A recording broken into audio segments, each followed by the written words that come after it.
The UK housing market is grinding to a halt, and that is bad news for both buyers and sellers.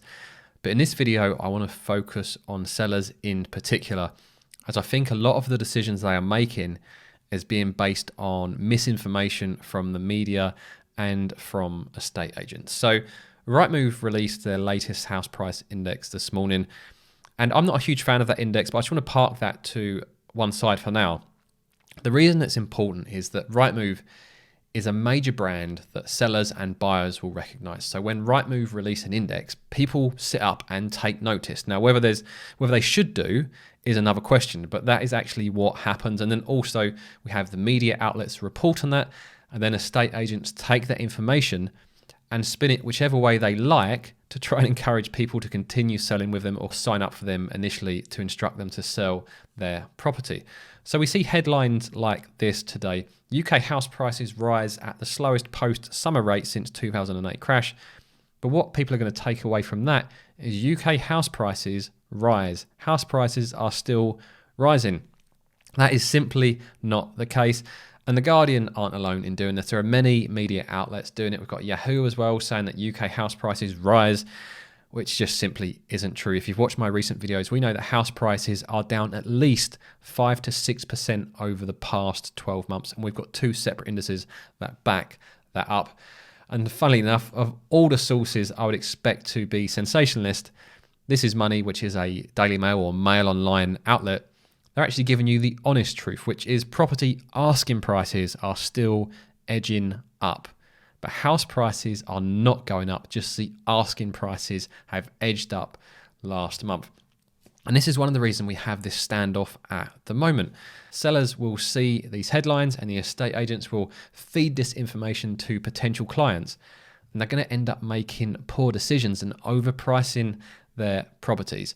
And buyers, which are probably doing their own research and looking across various house price indices and know that house prices are coming down, are sitting there going, there's no way we are overpaying for property when we know that actual house prices, property prices are coming down.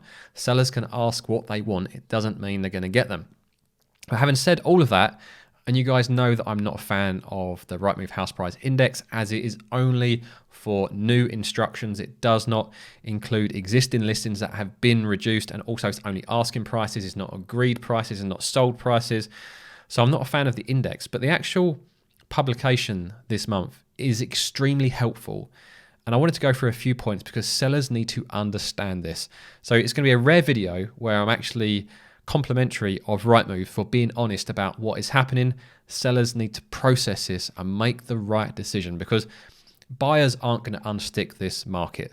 Affordability isn't going to increase massively. Yes, we know the Bank of England has held interest rates and mortgage rates overall have started to soften, but affordability is not going to suddenly improve. So sellers have to unstick this market, and the only way that's going to happen is if they start to get realistic. So let me read through some of the bits I've highlighted. Now, there's going to be a bit of reading in this video, but if you are a seller, you need to understand this so that if you're already selling or if you're thinking about selling your house soon, you don't make a decision that's going to come back to bite you and ultimately cost you more money in the long run. So just from a kind of a bearish perspective, for those of you that want to see a house price correction, although house prices or asking prices, see, I'm doing it as well. Although asking prices went up in October, according to Rightmove, this is actually the lowest October asking price increase since 2008. So the average asking price increase in October is normally 1.4%. So it's substantially down on that at only 0.5%. And that's just a seasonal effect of having the summer lull, and then people come back and want to sell their house before Christmas, and the market activity generally picks back up. So new sellers often ask for a slightly higher price. So let's read through this publication and hopefully sellers pay attention. So the average new seller asking prices increased by 0.5% this month, the smallest average asking price increase at this time of year since 2008, and well below the historic norm in October of 1.4%. So straight away, that is a red flag for sellers.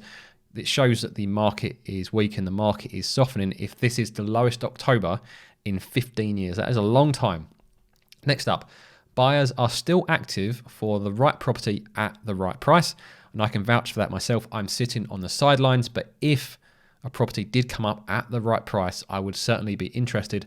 And I'm sure there are many, many other buyers out there that are sitting there on a pot of cash waiting to invest in the right property or to buy the right property when it comes up. But agents advise that sellers need to capture the attention with a competitive price from the first day of marketing, as starting too high and reducing later damages the chances of a sale. Now, we've always known that people that kind of test the market generally will perform worse overall, but we actually have some statistics in this publication to back it up. So, if a property receives its first buyer inquiry, so that's either through Rightmove or on the phone or an email, on the first day of marketing rather than after 2 weeks, then Rightmove data shows that it's 60% more likely to find a buyer.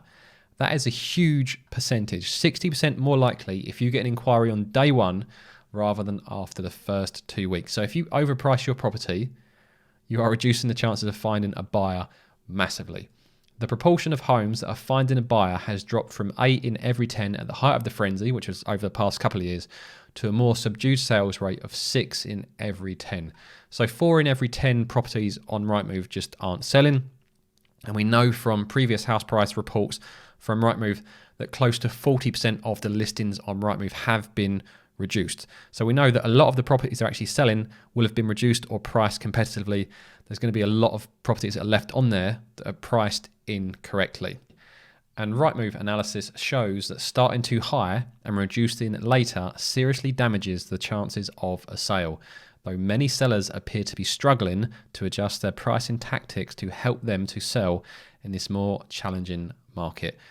And based on what I've seen on Rightmove, I completely agree with this. I see so many sellers refusing to reduce their price, or they're reducing it too slowly or by too smaller amounts. And it is tough being a seller. You don't just want to give away. That's what you're going to feel like. You're going to feel like you're losing money. You're just giving away tens of thousands of pounds off your property. But that's not actually what's happening. Your property isn't worth what you've advertised at. It's simple as that. So you haven't lost money because that money never existed in the first place. If you want to sell your property, you have to price it competitively from the out. And if not, then maybe you might want to switch agents to come back on with a new agent at a lower price point, because just doing a price drop based on the statistics we're seeing from Rightmove at the moment is struggling to bring back that buyer interest. So it might be you need a completely new listing with a much more competitive price to give yourself a chance of selling. And then finally, we've got Tim Bannister, who is Rightmove's Director of Property Science, which is certainly some title to have. I think he sums things up quite well. Accurately priced properties succeed in finding a buyer in less than half the time that it takes those that need a reduction. And when they do find a buyer, the sale is also 50% less likely to fall through. So that is something to keep in mind as well. It's not just about finding a buyer, it's finding a buyer who's actually going to progress all the way to completion.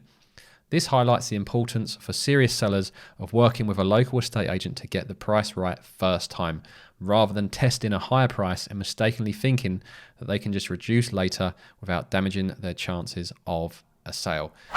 So if Rightmove, who are generally very positive about the housing market, are sitting here giving you statistics, telling you sellers, look, you have to be realistic about your price, you have to be competitive with your price if you want to have a good chance of selling, you have to pay attention. Now, if you're selling your house but you're still reluctant to reduce your price and you don't believe that house prices are actually falling, I'm going to pop up a video now which shows you the latest information that proves that house prices have fallen at least 5% already over the past 12 months. And I'll see you guys over there.